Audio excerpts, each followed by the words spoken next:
How I almost lost my husband of 20 years due a need for attention and validation from another man. I met my husband in 1999. I was 19, he was 24. It was at a summer camp his mother was running, and we both were camp counselors. It was lust at first sight the moment I laid eyes on him. It knew it would eventually and rather quickly turn to love, but here was this bear of a young man, 6'4" plus 228 pounds, rock-solid physique, chiseled square jaw. Played fullback in high school and college. He was the most gorgeous being I'd ever laid eyes on. We started dating not even a month after the camp ended, and by 2001 we were married. For the next nearly 2 decades he did everything and gave me everything I could ever want. My husband has been the definition of provider and protector. He gave me a life where if I wanted to quit my job and be a stay-at-home mom for our 3 children, I could do so and we'd never miss a step. My income is supplemental at best. I make a good amount, but my husband's take-home dwarfs my own. So how the hell, or more importantly why the hell did I cheat on him for 9 months? Selfishness. Plain and simple. He's the only man I'd ever been intimate with up until my affair. Sure, he showed me plenty of affection, and our S-time life was awesome. But I never had my crazy 20s. I felt like he showed me love and affection because he had to be my husband. We live in a decent-sized town in South Carolina, but generally ever knows someone who knows the next person. You get the idea. So the vast majority of people knew that I was O's wife. So I never got the dreaded A word, attention. That's where M came into the picture. M worked for my company, but one of the Northeast offices. My company was doing an aggressive expansion in the South region, and he was moved to my office around June 2019. His main task was to facilitate transitional expansion and train who was ultimately going to be his position in the region, me. M was to the polar opposite of my husband. My husband is a big, rugged outdoorsman. He powerlifts, is covered in tattoos, has long hair and big bushy beard, but is soft-spoken. Not introverted, but not boastful. He's a pious, humble man. M is slender, dresses in designer names, drove an Audi RS5 and was very outspoken and headstrong. He also had a silver tongue, and I admit I feel for it. Naturally we worked quite closely, and M would pay me all kinds of compliments. It started out work-related, but evolved to subtle compliments of my appearance. And I lapped the attention up. I was smitten by him. He wrapped his tendrils around me, and I was too foolish to resist him. I confided in him. I began returning his affection, because I was hooked on the idea of this clean-cut pretty boy showering me with adoration. I had it justified in my mind that I wanted to experience this because it was new and exciting. In hindsight, it was the dumbest reasoning I've ever imagined. By August, it was a full-blown EA, and Halloween 2019 is where it became physical. At the company Halloween party I had went with a few of my friends. Normally O would come, but he was just 3 months removed of neck surgery and in no condition to party. So he told me to go on and have a good time. M and I met up at the tail end of the party and ended up back at his place. I was fully aware of what was going to happen, and I went ahead with it thinking only of myself and my own needs. I justified it in my head by saying this is my experience. My husband began to suspect things Thanksgiving Day. At this point the fog had completely engulfed me, and I was in contact with M as many times as I could. I'd started to pull away from my husband between October to then, especially since there hadn't been months since we'd been intimate. His surgery considerably hindered his movement. I had stepped outside on my parents' porch and he followed me outside saying, "Whoever it is, tell them you're with your family." He'd gotten pretty annoyed with how much I was checking my phone and sending texts, and I'd lied to him telling him it was one of the younger girls on my team who'd recently broken up with her BF, and was going to be alone for the holidays. He presses me over his issue with it on the way home, and after we put the kids to bed, and I snapped at him. So now for the first time really our entire marriage, There was a hint or resentment between us. And in hindsight, I'm disgusted with how I treated him. I must have been out of my ducking mind. Fast forward to May 2020, when everything went south. I was now working remotely due to COVID, and my husband was now back working, having been cleared by his doctor in March. Due to the fact that a lot of the guys at his work were furloughed, he had to pull 10-12 days, sometimes 4 days a week. The kids would do their homeschooling, then either go to their friend's house one street down, or to my husband's parents' house. They're very close to their grandparents, both mine and O's. This would give me several hours in the house alone, and you guessed it, I invited him over. Happened several times over the spring, but that one day in late May is one I dread and will never soon forget. I never heard his truck pull up. Never heard him enter the house or come up the stairs. O is a mountain of a man, so normally you know exactly where he is in the house by the sound of his footsteps. Em and I were right smack in the middle of it when I noticed O standing in the doorway with his phone out. It's the single darkest, most embarrassing moment of my life. Even recalling it now makes me sick to my stomach and teary-eyed. I pushed Em off me and just stared at O. The only words that I could even muster out of my dumb-ass mouth was "I can explain." Cliché, right? O laughs at me maniacally and dresses me down before telling me to pack up your acid and get the duck out of my house. He said it with such ferocity and finality that I knew there was no coming back. I've never heard that level of fury in his voice the 21 years I've known this man. He leaves and closes the door behind him, and the weight of what just happened flattens me. All I could do was fall to my knees and scream. Em then starts yelling at me also. I really couldn't tell you what he said if I tried. I was in a state of shock. He's screaming at me the whole time while I'm trying to gather whatever stuff I'd need in the immediate. Em had put his stuff on and was adamant about not wanting to leave my bedroom alone because he was afraid my husband would cave his skull in. Remember, O was about 2x the size of Em. I open the door and Em scurries out like a scared rodent. I try to approach O and he sternly says, "Don't you ducking dare." Those words are burned into my mind. The pure rage in his eyes absolutely shook me to my core. I just wiped my face, picked up my bag and left. I looked around the house as I left thinking this was the last time I'd ever see it, as it's his house. An inheritance from his grandfather, who owned the land and built the house literally with his bare hands. By the time I reached the driveway, Em was gone. And the keys to my car were back in the house I was no longer welcomed in. I've never felt more alone than that moment. I couldn't call my sisters or my parents, as I grew up in a super southern conservative home. They'd completely disown me if they knew what I'd done, especially since they absolutely adored O. I have no brothers, so O is like the son my father never had. He'd be especially hurt by it. The only person I could call was my best friend Rin, who I've known since grade school. I called and explained to her everything. She offered to come pick me up, but I told her no, I'd find my own way to her place. The next 2 days were agonizing. I tried calling and text every chance I could between crying and getting dressed down by Rin for being a total duck-up. I tried calling his parents, but his father told me the kids are gonna stay here a few days. You need to give O space. He'll reach out to you when he's ready before hanging up on me. So that meant O had told his parents what happened. I began to resign myself to the fact that I was about to become an ex-wife. There's no way I could come back from this.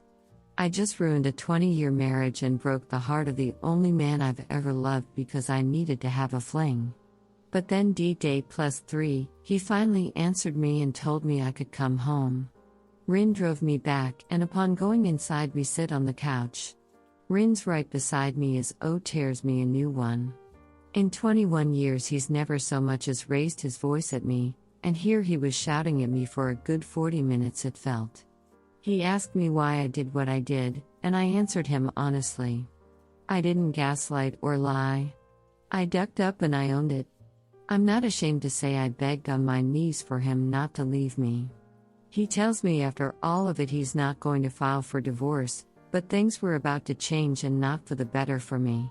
It appeared he'd spent the days apart from me devising terms of reconciliation, which included me resigning from my job, cutting all contact from M, giving him all of M's contact info so he could monitor if M tries to contact me himself, and signing a post-nup later in the week. There was another stipulation he made that I won't mention, because I don't want anyone to think he's a horrible person. He's not. I deserved all I brought upon myself for breaking my vows to him. I accepted his terms willingly. 2 days later we met with the family lawyer he had contacted, and I signed the post-nup. No lawyer of my own, because I wasn't contesting what I did. It's been 7 months since, and I do everything and anything I can to try and ease his hurt. And he is hurting. We're doing couples counseling, and I see a therapist 2 times a week to deal with my own feeling and come to terms with what I did. He puts on a brave face in front of everyone, as the only people who know are us, Rin, his parents and M, but it tears me to shreds seeing much I wounded him. He was always a jovial, warm-hearted person. It's hard to find that warmth anymore. He tries, he really does. But I broke his spirit with what I did, and I'm ashamed of myself for it. I couldn't even look at myself in the mirror to the point where I cut my hair and dyed it dark brown, unnaturally strawberry blonde, because I couldn't stand what stared back at me. I don't try to smother him. I give him space. I watch. If he asks something of me, I do it willingly and with no questions asked. The most jarring aspect of this, all aside from the stipulation I don't want to mention, is the fact that he addresses me by my first name. For 20 years I've been baby doll. Now I'm just B. That hurts in a way I didn't even anticipate it would. But I accept it. I deserve it. And if I want to earn my title of baby doll back, I have to build back his trust in me and restore his manhood. I have to be better than what I was before. He's afforded me a second chance I rightly don't deserve, and I refuse to take it, or him, for granted. Never again will I stray. Never again will I give him reason to lose faith in me. I love my husband to the core of my being, and I will do anything I can within my God-given ability to show him that. Today is our 20th anniversary. This morning, while we were eating breakfast with the kids, he kissed me on the lips for the first time since D-Day and said Happy New Year. My heart melted, and I had to excuse myself from the table to go into the guest bathroom and cry. I've never been more overcome with emotion at once in my life. Happiness, sadness, shame, regret. I think I had an anxiety attack, to be honest.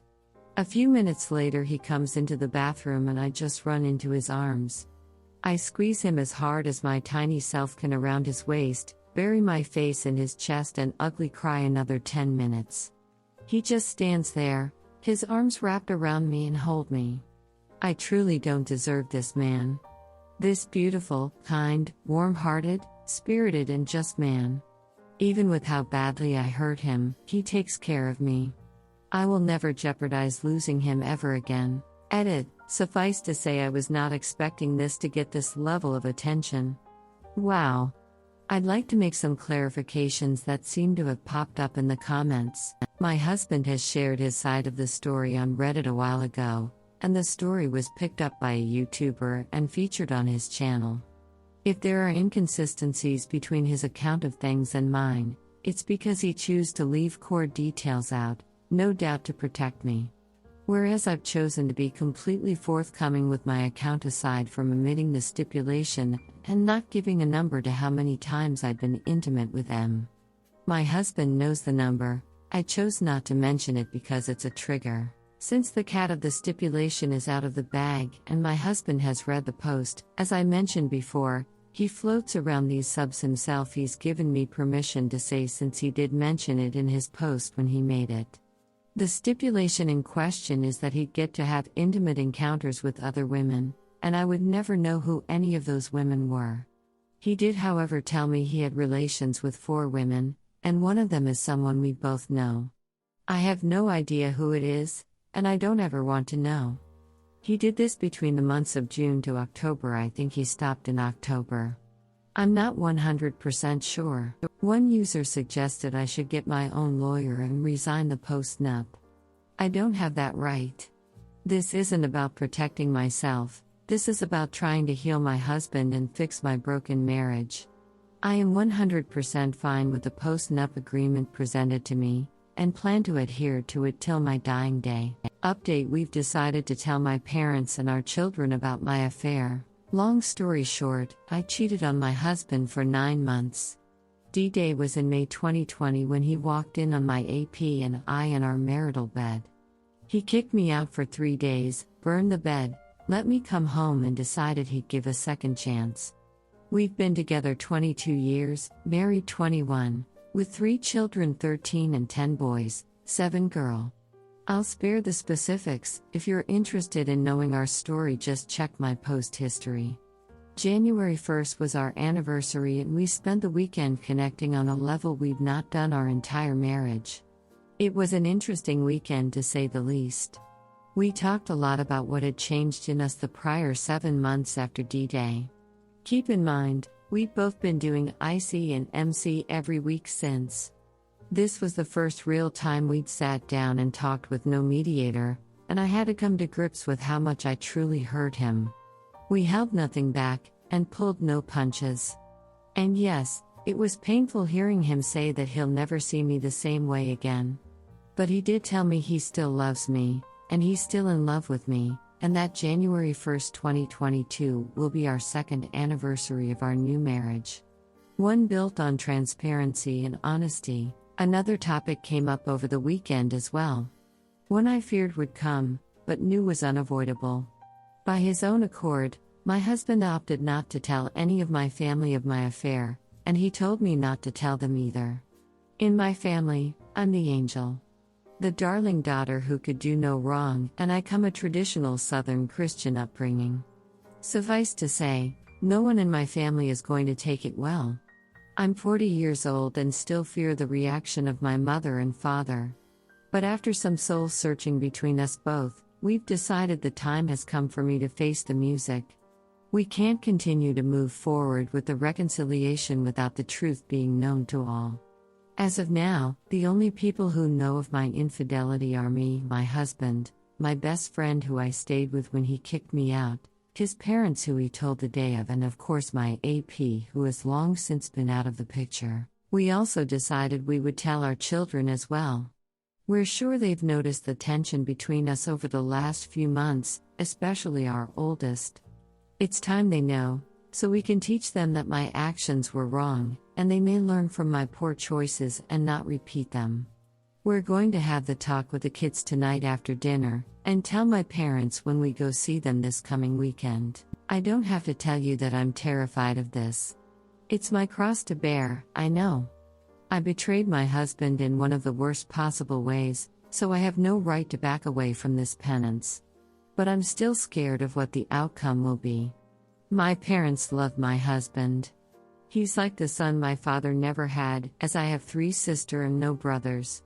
Just the idea of their disappointment is tearing me up. And forget about my sisters, especially my oldest. They're definitely not going to be kind. I know they all love me, and their heartbreak and harshness will come from a place of love. But unearthing this to them is going to be rough. Still, it has to be done for us to move forward, and my husband will be right by my side, holding my hand. He said he would, as I do. I'm not looking for any kind of advice or anything. I just needed to get this out into the ether. I know there's a few folk out there invested in our story and rooting for our success. This is just another step in that long process for me to help him heal, and to heal myself. Thank you for reading. If you did, quit edit. We're not going to tell the kids the whole details. They know that things have been rough between us. We're just going to sit them down and tell them that we're both going through a difficult time, and that we're sorry if the way we've acted in the last few months have made them sad or uncomfortable. That we're trying to work what's happening out between us, and that we will all be okay. Edit 2. After further discussion, we did a 180 on the decision somewhat.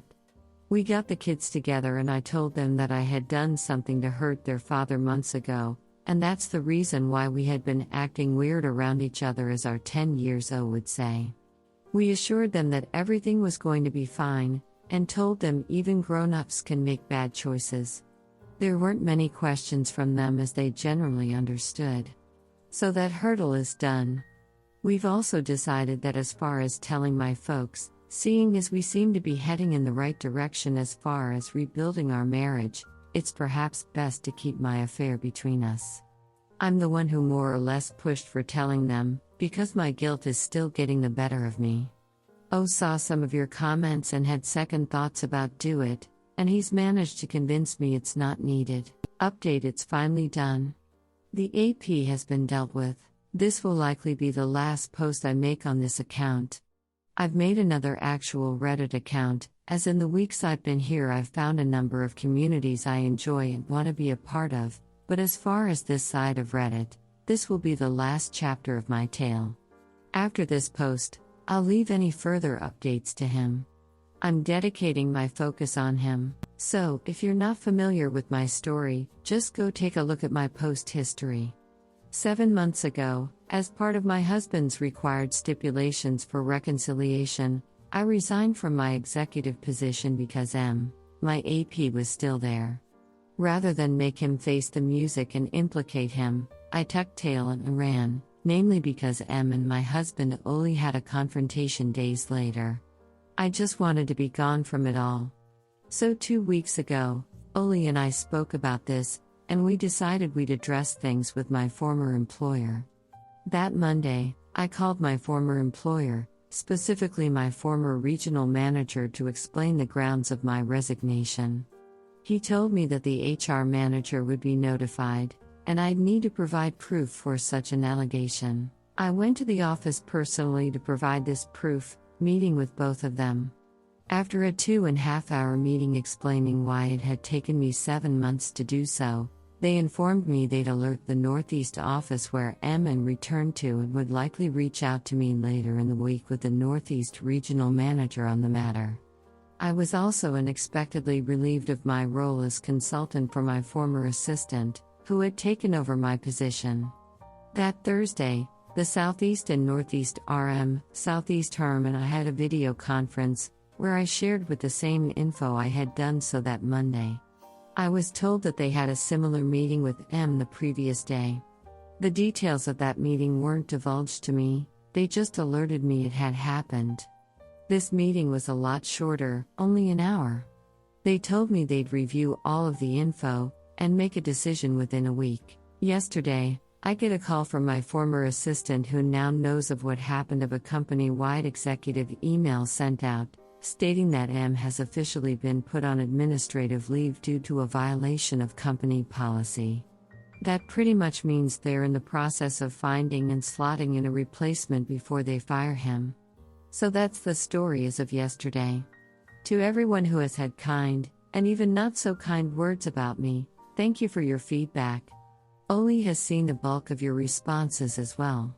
To the few friends I've made here over all of this, you all know my new account, and I'll continue staying in contact with you all there. As for me and this account, it's time to put it to bed. Farewell, and take care.